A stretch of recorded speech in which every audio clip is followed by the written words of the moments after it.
I'm Rebecca. And I'm Charlene. Welcome to Empowered, Life Lessons of Everyday Women. Each episode, you're going to meet an amazing woman who has struggled through challenges both in her home life and work life and has become very successful. Meet Leeza. Just keep going. Leeza embraced herself in healthcare. She got her nursing degree, but she took a non-traditional direction working with government as a lobbyist, as a consultant, and still found time to work directly with patients. So grab a cup of coffee, get in a comfy chair as we talk to Leeza. Welcome, Leeza. We're so happy you could join us today. Hi, thank you both for having me. Excited to be here. So you've had a wide variety of different experiences, but before we get into that, if you could go back and talk to your 20-year-old self and give her some advice, what might that be? Just keep going. I would simply tell her, no matter how high the mountain looks, to just keep climbing, one foot in front of the other. Things work out for those who keep going. That is very true. I always say if you don't ask a question, it's always a no, especially in sales. If you don't try something, it's definitely a no. But if you try something, you have a shot. Exactly. So you decided to get a nursing degree. What made you want to go into nursing? I had always been fascinated by the science of health. The simple pieces from a young kid that, 1 + 1 = 2. But then once you start understanding how nutrition impacts your health, how exercise, and, whether it was a doctor, a nurse, a physical therapist, I think I knew that the health field was for me from a young age. And it actually wasn't until after I got through my undergrad degree, which I'm sure my parents were thrilled to hear, that I was going to go back and figure out what I wanted to do. And I had taken a gap year, spent 3 months in Europe, then spent a year in a research lab. And what ultimately landed me within the nursing profession was watching these nurses who could take their career in so many different ways.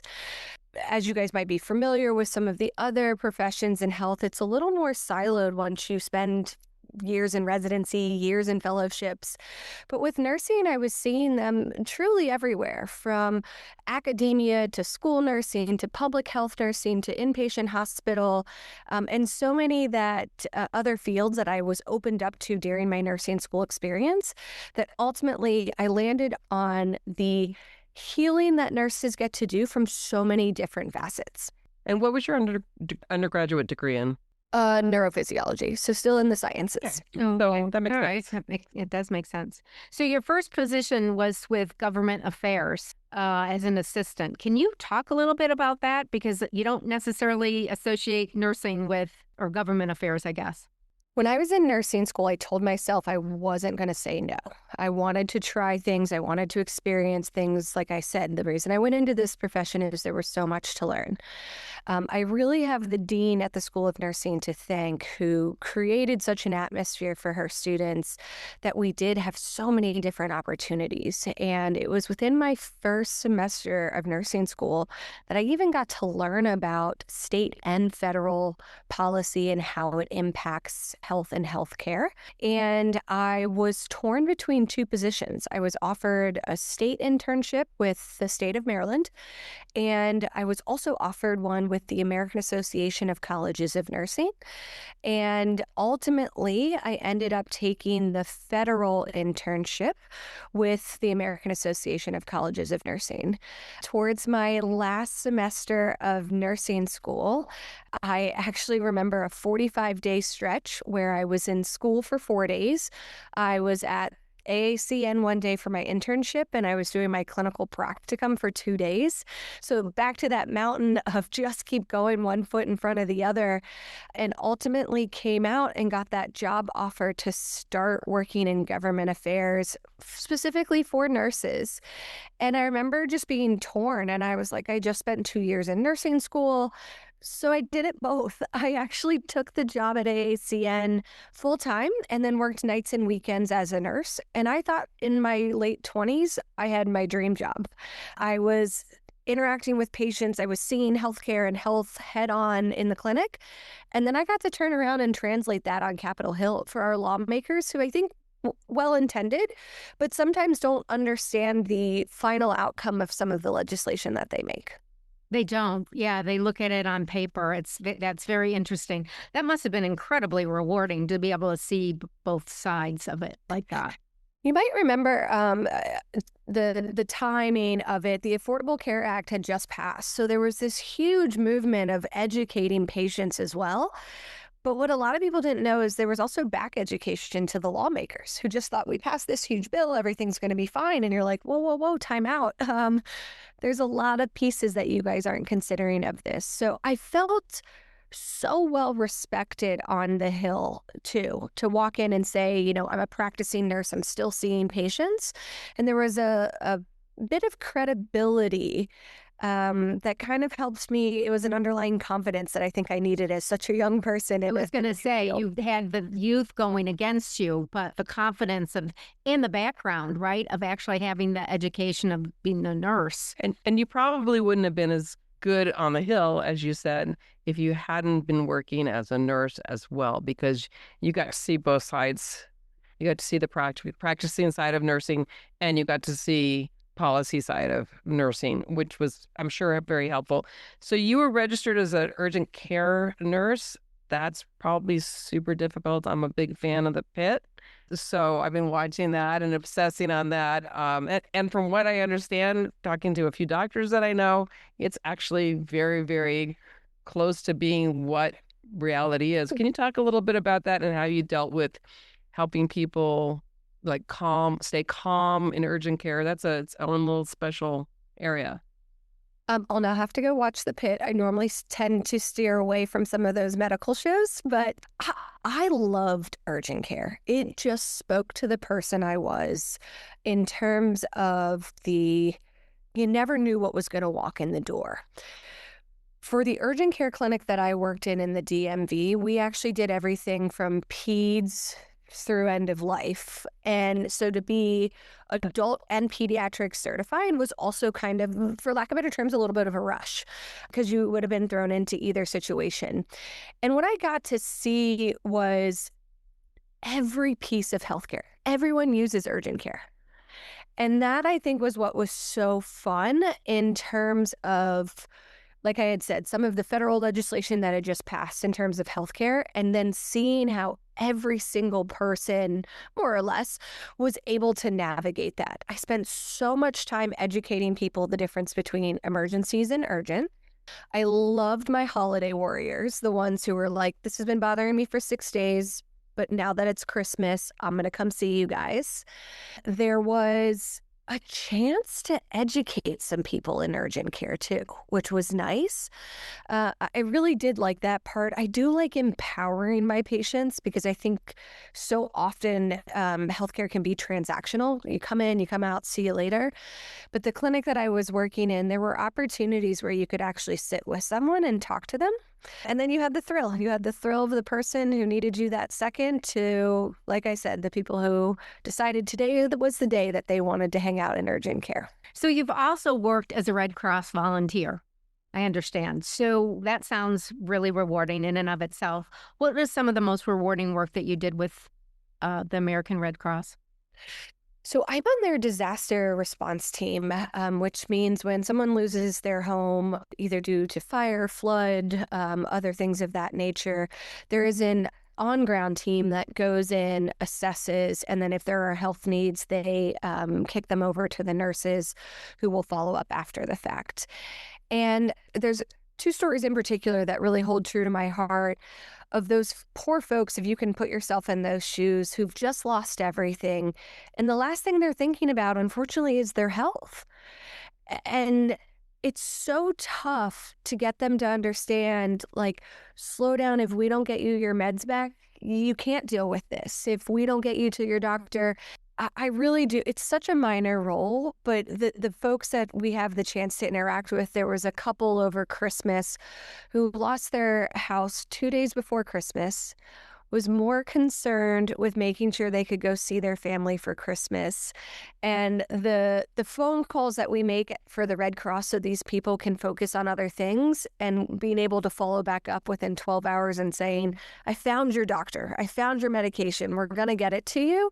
It's the little things like that that I know allow people to continue living their lives without having to navigate some of the chaos of tracking down your doctor a day before Christmas. Wow. Wow. You know what? I'd never even thought of it in those terms. You think of it in terms of getting people blankets and food and, a place to live, but that's really critical. So you ended up going back and getting your PhD. Was that also in nursing? And what was the decision and why did you do that?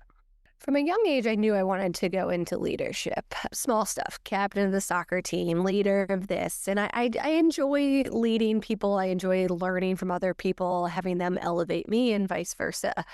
And so I knew once I've landed into a profession, I wanted to get the highest degree I possibly could.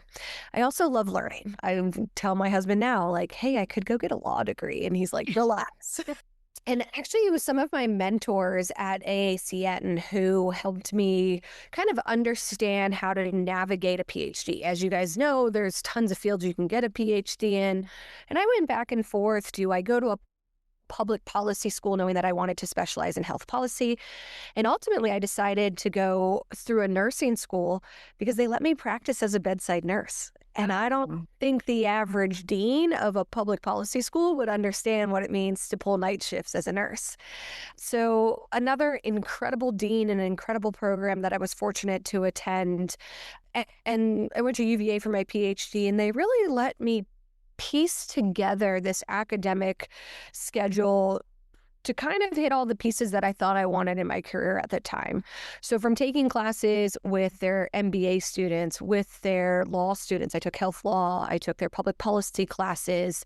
The former CEO of the health system taught a class, and I went and, just soaked all that knowledge up. It was the right thing at the right time, because what I saw working as a nurse and working on the Hill was what everyone knows. Our system is broken and we're missing something. Health continues to decline for the average person, and our spending is just unfathomable when you stack it up. And I needed that time. I needed that time to take a step back and figure out, in this big, big mess, where was I going to make an impact? And I saw this small translational piece where there is that from the bedside to the policy making, and it's a small piece of the puzzle, but I felt like I was the right person to help translate between the two. So ultimately, I went back to kind of focus more on understanding the law and the policy part of healthcare, because I think at that point I had a pretty good understanding of bedside care. And like I said, I continued to work at the bedside through grad school. So, all right. So you're going to school full time to get your PhD. You're working as a nurse. Did you have a personal life? Was that your personal life? I mean, that was sounds pretty daunting. What was interesting though? I had a couple friends who did ask me about that as well. Being a nurse made me feel at home. Oh. So when I was lost in my program, going back to even though it was chaos at the bedside, I was like, I know how to do this. When I didn't know how to be a student, I knew how to be a nurse. So I actually really enjoyed that. And graduate school is a funny place. You find your cohort of people who know your head's down for a couple of years to get this done. And I resurfaced on the other side and had a social life after the fact. Well, but having the nursing make you feel at home, right? That was what fulfilled that portion of it. So that makes perfect sense. So you worked in both government and public services for a major company now, right? You worked in the government, but you also went and worked for a company with government and public services. Can you talk a little bit about that, what that involved? Interestingly, when I was nearing the end of my PhD program, I think I thought throughout that I was definitely going to go back to the Hill. It made sense. I came and I got this education. I should go back and use it. And it was actually a couple colleagues within the PhD program and a couple other colleges that had said, Leeza, you would be really good in healthcare consulting. And I said, I don't know what that is. Can you say more? And they opened me to the likes of the McKinseys, the Deloittes, and these big firms who were solving really big problems. So, in addition to going heads down and trying to finish my dissertation, I also went heads down and learning what consulting was. I was not going to walk into this blindly. I had to learn what a case study was. I had to learn how to prepare for this type of interview, which is totally different than proving to someone that you can write a grant or get in and do these other things. And again, I love learning. I love the challenge of it. And I don't think I knew exactly what I was getting into, but it did seem like a space that needed me. And I say that because the two companies that I had interviewed with at that time, neither one of them had a nurse on the team that they were with that was consulting the government on health. And to me, it just seemed like, how do you know the answer then? How do you know how this works? Ultimately, when I landed the job that I did, I was the only licensed healthcare professional in their federal health practice. They had some on their commercial practice, but they were new to the federal health space. And it was a challenge. It was a challenge to get these business-minded individuals to also see the health provider lens of what was happening. I then ultimately got recruited to the largest healthcare consulting firm in the US, which during the pandemic, I tell people I feel like I got lucky. People were looking for healthcare and policy, and I happened to be that person. So I got to do some pretty incredible work. Some of the big federal policies that I got to work on were those that helped turn this country back around and get us on a path to where we are today.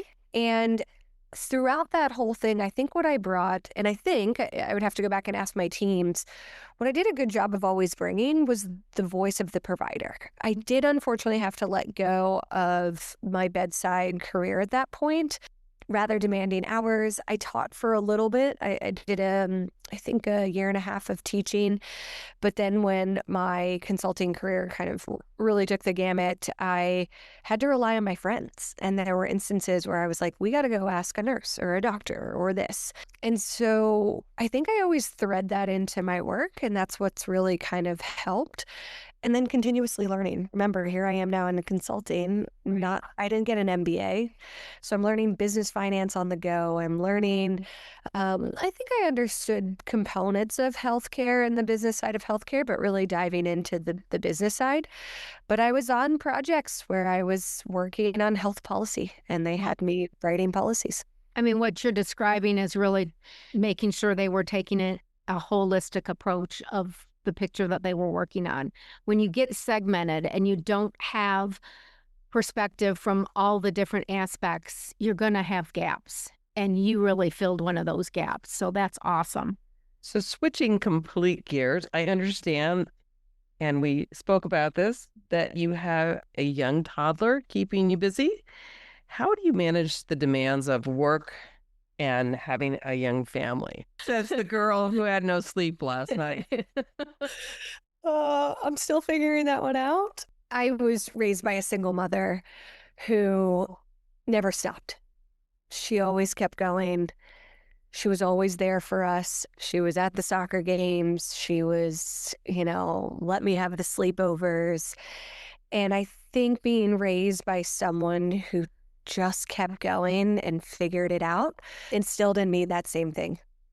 There are days that I'm sure I don't have it together at all, but there are days that I make sure that when I'm home, I try to put away the work phone. I try to put away the laptop for those few hours that my daughter is still awake. And as much as people try to say divide work and home life, we all know it's a blend at some point.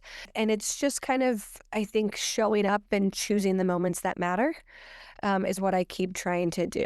Yeah. And as somebody, I have my own business and I worked at my little four walls. I was in the creative field, and my husband would bring home our kids at like 6 o'clock from daycare. And at 6 o'clock from daycare till whenever they went to bed, I was mom. Mhm. And then if I had to go back to work at 8:30 or 9 o'clock at night, I was back at work. But you learn, like I said, it's a blend Oh. and it's a balance, and it's never going to be a perfect balance. I think we've learned that by doing all these conversations with other people. It doesn't matter what field you are. Juggling being a mom or being a parent with work is definitely a balance. And sometimes it's out of balance. And sometimes that's okay. Sometimes it's the spouse or the other person, if there is one, that Mhm. fills those gaps. So Well, and I think what we're showing by talking to so many different people is there is no one right way to do anything, right? And most of us have to figure it out as we go along. I remember some days when I had gone back to school, my kids were in school, and sometimes the conversations we would have would start at 10 o'clock at night, and I'd be dead in bed. But that's when they wanted to talk, and I was there trying to stay awake, but I was there for them because that's the time that we had. It's also becoming a working mother repainted my career to this point and the respect for other working parents in the field. And it's funny because I can look back to sometimes, and I recently had dinner with a mentor. And she had mentioned, "Oh, remember that day I like yelled at you over that paper?" And I was like, "Yeah, at the time I thought you were just such an angry person." And then you become a mom and you're like, "Well, what if her kid was up until 1 a.m. and she was just a little short-tempered?" Right. So it's interesting, and it's back to that idea of all these people who just keep putting one foot in front of the other. That is something I do try to do. Just because I'm tired, I don't call it an excuse. I don't call it a day. I try not to hit snooze. I still try to be there for the people who need me to be there, including taking time for myself. it sounds like that's what the lesson was that you said. Your mom was like that. And I think you sometimes don't think about it. It's just like, I got to do this. It's not a question of whether I have the energy to do it. I'm just doing it. So, kind of going back before your child was born, when you found out you were pregnant, you were working.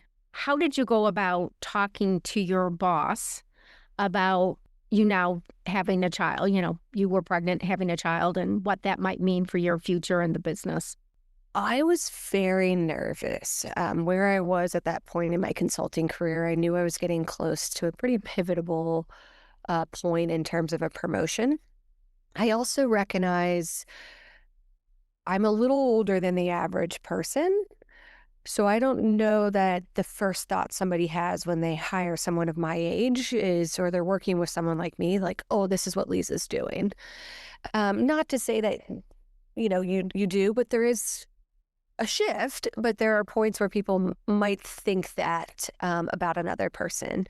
I think, again, I don't know if it was luck. I don't know if it was a little bit of grit because I had just continued to work and work and work. And I said to myself, "Leeza, you've got to trust the foundation that you've laid." I worked with a lot of other women, one of which was a mother herself. And I will say I might have waited a week or two longer than some, just because of my age and some things I needed to jump through from my own standpoint. But all of that to say, I think I prioritized my health and well-being first. And it was a pivotal point where I had to say, work means a lot. Work means a lot to me. It defines a piece of who I am. But now becoming a mother is also going to reshift my entire life.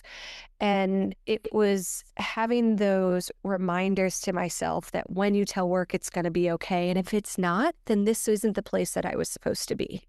Ended up ripping the Band-Aid off. They were incredibly supportive. And, it was just one of those things. I should have not worried as much as I probably did. I think that is one thing I need to thank the generations of women who came before me who have fought so hard to get us what we do have today. And for those women out there who do not get some of the maternity leaves that I've been fortunate to be offered, I wish there was more we could do for them, because another point where now looking back, I'm like, coming back to work after having a baby, I'm sorry, but no man could ever understand that. It is very true. That is very true. So one of the things that we've been talking about, Rebecca and I've had this conversation is, and it definitely affects all the world, but it affects nursing as well. How do you think AI has impacted the healthcare industry? I have a personal reason I'm asking that. I just had and I'm going to just tell you my little story, is I just had a mammography for the first time in my life. I was given the option of an AI reading. And it was more expensive. It was like a $40 fee. But for the first time in my life, I didn't have to go for that ultrasound after the fact.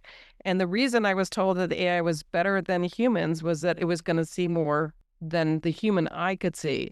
So for me, that was within healthcare, that was like an eye opener. I keep telling everybody about it because I was like so thrilled that I didn't have to take that extra step.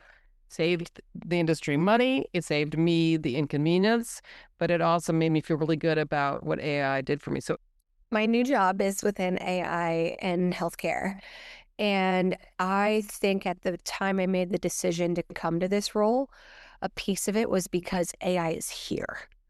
It was no longer, I think, I can go back to the start of my nursing career and electronic health records were just coming out onto the scene. And that was a big shift. I mean, I was working at a hospital when they did one of their transitions, and you call it like a blackout, where you go back to paper overnight while they're switching the system over. And it's a lot. Anytime you have such a big change, but I think more than ever, this change compared to some of those technologies that have rolled into healthcare affect the practitioner just as much as they affect the patient. And that's something I think we all need to pay just a little bit more attention to, is how do we equip today's providers to, one, decide between good and bad AI? Because there's a lot of good AI that can help us be better practitioners. And that, I think, is exactly what our patients want. But then on the flip side, I keep saying, like, what does this mean for the patient? What if the patient, I love to hear that you were given the choice, because that is the only option, I think, right now, is people need to be given the choice to take that leap of faith, take that step in the next direction. Because, you can go to your bell curve of adopters, you can do whatever. I'm the type of person who has to go learn about it myself. I need to know what it is, what it's doing, and if I trust it. Other people are going to look to other people for that nod that this is the way to go. And whatever that individual's way might be, I think the healthcare system needs to respect the patient as they come on the journey. And then the educational piece part for the providers. Wow, that's a great perspective, because there's so much out there about AI where people trust some things and they don't trust other things. And your experience, Charlene, helps you understand the trust factor, because I know if I was in that position, I would like an extra set of eyes. You don't want that panic or it's nerve-wracking when you have a mammogram. It really is. And, to be able to get a better sense that they've seen everything is really important. So this has been eye-opening for sure. Leeza, what do you think has been your biggest life lesson? And do you have any other advice you'd like to share with our listeners? I hope I'm still very early in my life with a lot of mountain left to climb. And I think what I have learned along the way is that, like I said from the beginning, to just keep putting one foot in front of the other. And I have hit some challenges that I think many people out there have also hit themselves. And to just keep going, no matter how difficult it might seem. So far for me, I've come out on the other side, and there was always a green patch to walk through, to take a moment and reset. And I think if there's any advice that I hope to instill in other nurses as well, or individuals, it's really find something that gives you passion. I have been so fortunate to continue to find jobs that I enjoy that make getting out of bed on those days of 4 hours of sleep worth it. I think that is a big thing to keep working towards. It might not be immediate, but find that job that you just truly like. Go back to grad school for me. Being a nurse helped, and I liked it and I enjoyed it. And so that kept me going on those days that I couldn't, because I think it all folds into that idea of keep going. You're not alone. It does take a village. And I've been very, very fortunate to continue to keep my village with me as I'm climbing. That's great. Love that. Well, thank you so much. This has been really enlightening, and I hope our listeners find it as amazing as we both did. So It was great. Really appreciate especially since you're on no sleep from last night. That's been, we understand. We've both been moms, so thank you so much. Thank you. To our listeners, we hope you enjoyed this episode of Empowered Life Lessons of Everyday Women. We would really appreciate if you could leave us a rating or a review. If you have any challenges or questions you are facing, we want to hear from you as we value your input and suggestions. And if you have a compelling story or life lesson you would like to share, please connect with us at empoweredlifelessons@gmail.com. You can also find us on Facebook, Instagram, other social media platforms, or visit us at empoweredlifelessons.com. In our next episode, Kim shares her insights on combining your strengths and passions in your career. She created the Wheelhouse Method to find the right home for your needs.